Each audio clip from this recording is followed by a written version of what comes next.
మీరు చూస్తే అధ్యక్ష మాట్లాడితే ఎక్కడ అప్పు ఉంది 10 కోట్లు మేమేదో తప్పు చెప్పామని మాట్లాడుతున్నారు. మంత్రి గారు చాలా స్పష్టంగా చెప్పారు. నేను ఇప్పుడే చెప్తున్నా, మీరు చూస్తే అధ్యక్ష గవర్నమెంట్ డెట్ 4,38,728 కోట్లు.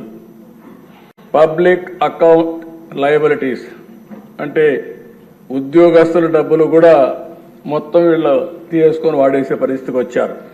80,914 కోట్లు. కార్పొరేషన్స్ డెట్ 2,48,677 కోట్లు. సివిల్ సప్లైస్ లో అప్పు 36,000 కోట్లు.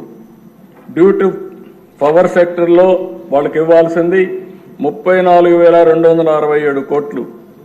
Outstanding dues to vendor schemes కి ఇప్పుడు బకాయిల దిశ మొత్తం కాంట్రాక్టర్ అందరికీ 1,13,244 కోట్లు. అదే మరి ఉద్యోగస్తులకు ఇవ్వాల్సింది ఇమీడియట్ గా 21,980 కోట్లు. Non contribution of sinking fund కింద 1,191. ఇవన్నీ కలిపితే 9,74,556 కోట్లు ఇప్పుడు తేలిన అప్పుడు. ఇంకా తొవ్వితే ఎంత వస్తుందో నాకు తెలియదు. నేను ముందే చెప్పా, ఓసారి దివాలా తీసామంటే అందరూ వస్తారు, మాది కూడా ఉందని. కానీ అది చెప్పడం లేదు కాబట్టి గుమ్మడంగా ఏం చేయాలో చేసే పరిస్థితికి వచ్చాం. ఇది కాదని ఎవరన్నా అంటే రండి, లెక్కలు చూపిస్తా. ఆ లెక్కలు చూసిన తర్వాత గుంజీలు తీస్తా.